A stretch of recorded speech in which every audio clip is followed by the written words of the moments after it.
Good evening, everybody. I'd like to welcome everybody out to episode 3, mature buck bedding locations and good reasons why they bed where they bed. Here we are, August 13th, 2024, and we don't have anybody on there yet, but I'm going to go ahead and start anyhow. I always start off with something vintage. And tonight we're going to showcase the bow hunter's cap made in West Point, Mississippi. I purchased this cap here probably back in the early 90s. It has a face mask. Bow hunter's cap is what they called it back then. Has the short bill, perfect for bow hunters when you're drawing your bow. But anyhow, something old, something vintage. Here it is. A mossy oak bow hunter's cap tree stand. I've wore this many times, and I'll continue to wear it. But anyhow, something vintage. But tonight, as we get started here tonight with buck bedding and mature buck bedding, episode 3, bedding locations. I can't express enough about buck bedding. Number one thing about buck bedding is mature bucks bed where they are undisturbed. So no matter what, if you want to find or have or promote good buck bedding on your property, mature buck bedding, mature bucks really bed where they are feeling the most safest and undisturbed. Bucks bed away from does. That's another thing that I want to talk about a little bit tonight. If we get into talking about layered buck bedding, bucks always bed behind the does. Does will sometimes bed about 100 to 200 yards off of evening feedings, and then bucks will tend to bed another 150, 200 plus yards behind them. Layered bedding, but buck bedding is always further off from the food than doe bedding. But as let's see a few numbers coming on here tonight. I want to express over and over about mature buck bedding. It has to be a safe place. It has to be a place where they feel undisturbed and unpressured. But tonight, as we get a little further into buck bedding locations and why they bed where they bed.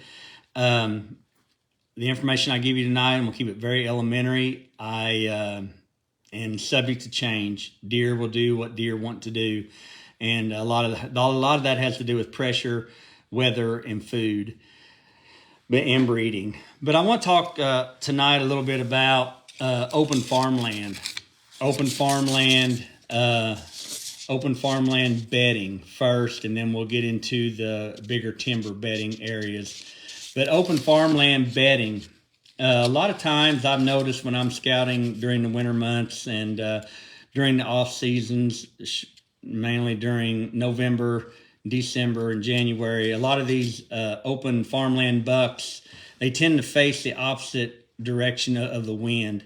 And a lot of times, even in the hard timber, they like to bed on that leeward side. Wind and weather coming from this direction. The leeward side of the hill would be out of the weather on this side, so the wind will come over the top of the hill, kind of over them a little bit. That is protection. These guys live out here every day of their life, and most of the time they're going to bed on the leeward side. Weather coming from this side, over the top of the hill, right on a bench. A lot of time these bucks will bed on this leeward side, keeping them out of the weather. A lot of shade during the summer months in them areas, a lot of wind cover during the winter months, and the weather, rain, wind, it kind of keeps them out of it when they bed on that leeward side.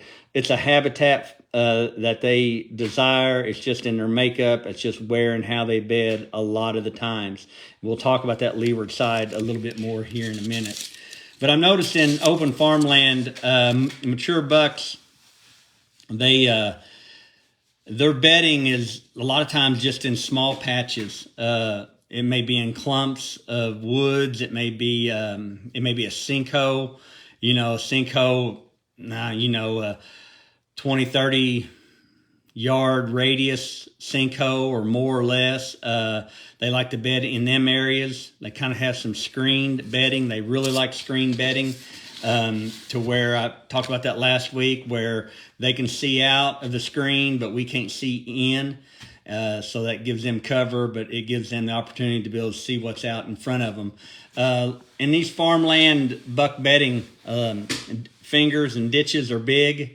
And a lot of times when they're in these little finger woods and ditch woods, they may only be, 50 foot, 70 foot, 80 foot wide, maybe less, maybe more. But a lot of times whenever you enter in on a farmland, there's a good chance that buck's going to watch you walk by. He's going to watch you move. He's going to watch every move that you make, and sometimes he won't even bump. That's just their nature, being in the wide open a lot. And that's what they do. They sit, they wait, they hide in screen cover to where they can see out, but you can't see in. So open farmland buck bedding is a lot different than big timber, hill country. I hunt a lot of open farmland type landscapes, and exit and entry is everything. That's why I try my best to go out there in the month of November, December, after I harvest and I start scouting. November, December, January, and I figure out where these bucks are bedding at. And their beds will change throughout the calendar months and throughout the calendar days, and we'll talk about that a little bit as well. But getting out there and figuring out where bucks bed is key. Now, I will say this: does will bed where bucks have bedded, but bucks and does usually don't bed together. Now, they will during a lockdown, during rut, and different things like that. But open farmland bedding, small patches of woods, clumps, sinkholes, finger ditches, but mostly it is screen cover to where they can see out and you can't see in. So exit and entry is everything on these farmland buck beddings. Now, with all that said, I know during the summer months when there's plenty of foliage, plenty of cover, and these cornfields are full of heat and full of humidity, deer just probably not going to bed in the middle of a cornfield during the summer. I about bet my money on that for sure. Now, once the weather starts to drop and once a lot of the green foliage is starting to dissipate due to either just deciduous foliage or foliage that's been burnt by frost, a lot of times these deer will move to cover in a cornfield. And especially right now with these testosterone spikes going into September, and we start to see some shifts with these deer, they will start to migrate to some standing corn with that cover, and especially going into the rut. But enough of the farmland type landscape. I want to really talk a lot about, and we'll talk more about farmland here in a minute, but I want to talk about big timber. Big timber, hill country, mature buck bedding. I will tell you, I have hunted it all my life. It is tough. It is tough hunting. Some parcels that I do hunt now, there's one, you've heard me call it Little Iowa. It is just fingers, ditches, draws, pinch points, inside, outside, small cover areas, trails, and it is a lot easier to hunt and a lot easier to figure out patterns and beddings and locations than the big timber woods. I have hunted a lot of the big timber woods all my life. I do still hunt big timber woods, but big timber hill country mature buck bedding is very tough. It's very tough to figure out a lot of times. Why? Is they have so many options and they have so much cover. And I think too, if you hunt a parcel of land that is big hill country and big timber country, I know a lot of these guys hunt the public lands, Hoosier National Forest. Keep in mind that this fall shift is very limited.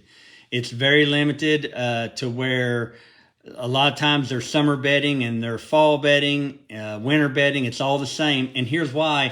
In these big timbers, locations, they don't have any ag to go to. They don't have bean fields to go to. Food is food. What it is what it is. They eat a lot of woody browse, they eat a lot of briars, they eat a lot of honeysuckle, they eat a lot of other forage, big leaves, and that's what they do. And when the shift does happen, due to a testosterone spike leading into that of the pre-rut and peak pre-rut, they'll shift around. Bachelor groups will break off, but yet where they live during the summer, a lot of times is where they'll be during the fall months as well. And I'm talking big timber plots. I'm talking big parcels, thousands of acres, 2,000, 3,000. Little Africa over here in Orange County, I think it's around 3,000 acres. Yeah, some of them big bucks will migrate maybe a mile or two away during the summertime and be on a bean field, but there's a good chance some of them live right there in their habitat in those woody areas the whole time. But timber deer herd, I think of travel shelves and saddles are good places to look for, trying to figure out where these mature bucks bed in this big timber. A lot of times you can find a saddle. A saddle is where a ridge has a dip in it. And where that dip is least resistance of travel. And a lot of times you can find bedding off of that location. But I think in big timber, hill country, mature bucks, in that type of landscape, beds are really spaced out. And they have so many more options. They have so many more thickets. They have, and they'll move around in these places to where they may not just stay in one bed for a long period of time. But rub lines can give away mature buck bedding in these big timber areas. Thickets are key. That transition between hardwoods and thicket, hardwoods and clear cut. You've heard me talk about that before. They like to bed on that edge of that. They like to get right inside of the clear cut as well. It's a little thicker. But summer timber bucks really like to bed in them low areas where it's a cool valley. But I tell you what, I've learned over the years with figuring out big timber mature buck bedding is dig you a water hole. If you have the opportunity on your own parcel of land to dig a water hole out in the middle of the woods, of course, figure out travel, figure out locations where deer spend a lot of their time on the parcel anyhow, whether it be scrapes, rubs, white oak flats, whatever. Dig a water hole. And a lot of times that mature buck will migrate straight from his bedding to a water hole. And the reason why is because he's been in his bedding all day long there, say in the month of October, 1st of November, before the rut really kicks in, and even during the rut, he's been in his bedding all day long eating woody browse, regeneration tips, a lot of maybe acorns, maybe just some tender barks, tender shoots, and he has to have that water content for his digestive system. He doesn't have a lush green food plot to go to. He doesn't have a lush green maybe some sort of ag it's still left over to go to. So they'll go straight to that water hole. Now, I know on private and on government land and state forest, you don't want to be digging any water holes, but find that water source, whether it be a spring, whether it be a pond. I know a lot down in Perry County, even Orange County, there is a lot of small reservoirs built, small ponds. They've done that years ago just in case of forest fires they could draw water off of. Perfect places for a water hole. And usually these bucks in these big mature timber, they bed pretty close to a water hole. But I think of inside the timber and how this bedding has a lot to do with wind, and wind is very difficult. And no wind inside timber is very consistent. It may say, yeah, we have a north wind today, southwest wind today, but once you get inside the timber, you got to realize when that wind starts to hit them valleys, hit them peaks, hit them ridge sides, wind through big hill country, like here in southern Indiana, where there may be a valley at 500 feet above sea level to a hilltop 800 feet above sea level. That wind is going to travel through them valleys just like a river, just like water. So always keep that in perspective to where these big bucks are going to bed. They're going to bed due to wind, and they're going to bed due to thermals. And we're going to talk a little bit about that. I'm not going to get too in-depth about thermals. I'm not going to get too in-depth about wind directions or anything like that. But a lot of times in these wooded areas, that those winds will eddy. And they'll circle and eddy and circulate in circles, and then they'll bounce off ridges and valleys. But you got to know your thermals. Now, I'm going to throw something out here real quick, and a lot of guys may disagree with me, and that's fine. But thermals have a lot to do with buck bedding. And have you ever found an old helium party balloon out in the woods? I have found them all my life. I mean, deer scouting, a little bit of shed hunting that I do. I always find helium party balloons, hot air balloons, whether it be from a birthday party or whatever. And I have found them, and I've noticed, and then also I even heard someone talking about this. It's been a few years back or so, but this helium balloon, not every time, but I have seen it. You think about it, this helium balloon is usually let go during the day, and as the thermals of the evening begin to shift pressure down, a lot of times it will push them helium balloons down, and where they locate, once they are out of air and once they are no longer floating in the atmosphere, a lot of times that's going to be on, here in southern Indiana, it's going to be on a southeast facing hillside. And because our dominant wind is southwest, southeast hillside is facing that direction, thermals will push that balloon down, and you'll find them right there. 3 or 4 years ago, I was out buck scouting for bedding, and I found a balloon. It had been there for several years. I found a lot of rubs, and then I busted a buck up out of this bedding. Okay, some of you guys right now are saying, man, Van Meter, you have lost it. Well, just hang tight and hang with me. But these thermals that I want to talk about tonight,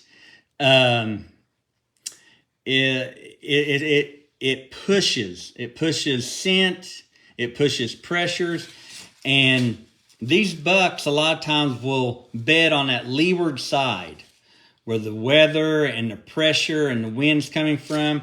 They like to bed on this leeward side, and the thermals in the evening will push that down.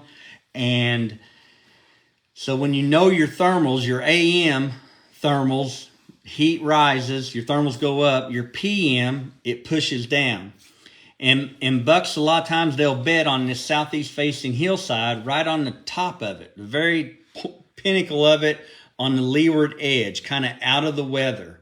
And I'm talking something maybe 700, 800 feet above sea level if you're hunting big ridge country. They just like it there. They can see there, they can hear there, they can smell there with the wind coming in, thermals pushing down, thermals pushing up. But I want you to think about that. Like, there's an area where I hunt, and the bucks bed on top, and I only hunt this in the evening. The bucks bed on top of this hill, which is a finger ditch that runs down into a bottom that from the top where they bed, and they're all kind of on the leeward bench side of that. The elevation change between where they bed and the bottom where the water hole is about maybe 150 feet difference. So it's a pretty steep hill. So if I'm hunting that in the evenings and thermals are being pushed down, and the south wind the southwest wind is coming to me anyhow, and they're traveling down the hill, I want to make sure that I'm hunting that in the evening when the thermals are pushing down, because that keeps my scent lower than he is. Now, if he gets past me, there's a good chance he could smell me. But with that said, the thermals have a lot to do with where these bucks bed at, and how they stay, protected from predator or pressure or anything like that. But in the timber or the farmland hills, a lot of times these mature bucks, they will bed on a bench edge, and a bench is kind of just, it's shaped like a chair, if you will. You have a flat, the back, and then the heel again. A lot of times they like to get right on that edge of that bench, and usually on the leeward side to where that wind's coming over that heel. Now, sometimes they bed with the wind to their back, looking out in front of them, and but that's all in different locations and landscapes. But I will say this: if you find a bed and it has a buck in it, no matter if he's a 6-point or a 4-point, and it's that special time of the year there in October, November, it's a good chance that is a buck bedding. And there's a good chance bucks will always bed there, not saying does won't. But I think of that edge where a lot of these bucks bed, and that leeward side, and the wind coming over the top of it, and the thermals helping them, and then they can see out in front of them. You really see that a lot. But food is food for these timber bucks. So travel and being social and areas are kind of limited compared to farmland bucks, but that water hole is key. So inside these big timbered areas, they'll travel and they'll go in different places, but it's not so much like the farmland. And when I say that, I'm talking big acres of government land, and way out in the middle of just nowhere, where a lot of guys like to go and pursue. But that water hole is definitely key. That water hole is very important. They're eating woody browse all day long in their bedding, and good chance they're going to come to that water hole shortly before dark in the evenings, and even visit it before they go back to bed. I've seen that a lot with camera footage. And I've seen them big timber bucks, go out on that big edge shelf and just sit and lay there all day long until it's time to get back up. But I think of trying to find these locations, these buck bedding areas. Look for the most secluded points, the most secluded areas. No does. A lot of times during going into October and any time of the year, they're definitely away from does. No hunters, very thick. I'm just going to say it, guys. No ATVs, no side-by-sides. They just don't like it. If you want to get on your parcel with your ATVs and all that stuff, do it sometime between March and July. I cringe every time I go into my parcels. I don't go into them very often. I was in there this week, and I know where a good buck is bedding at right now. And just because the farmer told me where he's seen him the other day when he was spraying the beans, and I tell you, I do not like going into them places, but especially during hunting season, you do not want to pressure before season, during season.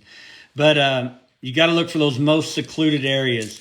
I think of during the summertime, during the summer months, during the months like right now where there's plenty of green, plenty of dense cover, and then we're going into this fall shift. I know during the summer months on some of these farmlands, they're going to be there bedding in certain areas, and they're definitely not going to bed there as soon as the foliage starts to drop and testosterone begins to spike.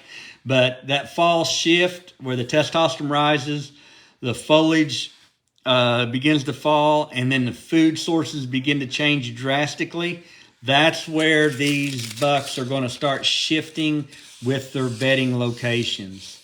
Keep in mind where you found a lot of rubs last year in some areas that's thick, that could be a good bedding. But mature buck bed shift, I want to talk about that. I think of the pre-rut beds. We're still in summertime beds right now, but where this buck was located the other day that I was talking about a while ago on one of my parcels, it's just where bucks bed. I've seen them bed there during the fall, during the rut, during the pre-rut. It's just a place on the parcel where they feel safe. It's the leeward side of the hill. Southwest wind comes over the top of them. Thermals push down, thermals rise up. It's just where they feel the safest. But I'll say all that to say this. During the pre-rut, during that fall shift, pre-rut beds, a lot of times it's in cover for sure. It's somewhere around edge where they can travel edge and stay on cover. A lot of times you'll see a lot of signing phases there. You'll see a lot of sign, a lot of rubs, a few scrapes. But once that pre-rut bedding takes place and they start to shift into those new areas with that testosterone spike, you're also going to see it shift a little bit more going into peak pre-rut. And peak pre-rut is getting closer to that Halloween time. Testosterone is just boiling in these bucks. Their glands are really starting to pour out on top of their heads. It's close to the same areas, and it could be the same areas as early October bedding. Maybe closer to some doe encounter, closer to some browse.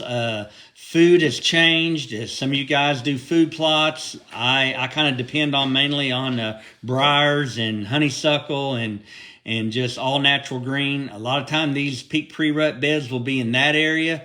A lot of times too, it'll be close to where I put up my horizontal rubs and my mock scrapes, and they begin to protect this domain of theirs. So I think of a buck back in 2021. I went in on the parcel. This is before I was running any cameras, and I had a couple of little stealth cameras, I think they were. I hung them up and just left them. I would check them at the end of the season. Usually people would steal all my data on them and erase my SD card and shut it off. So I had a lot of nonsense like that going on. But I remember going into this location to hunt this deer. I knew where he was bedding. The wind was blowing back into his bed. He'd been working this rub branch, just had it destroyed, had a couple of scrapes beside it. He was working my mock scrape with my vine and my dripper, and I knew where he was bedded. I snuck in there that evening at about 4 o'clock on October 29th, and the bed was the wind was blowing right into his direction of his bedding. He was probably bedding about 150 yards from me, and I began to spray our ridgetop buck and rut into his bedding, and I give a few grunts on our buck call. I done that at 4:30. I done that again at 4:35, 4:40, something like that. But I had him on the ground and harvested by about 4:45, 4:47. What he was doing was he was in his bedding, protecting his scrape area, protecting that rub branch area. I knew where he bed.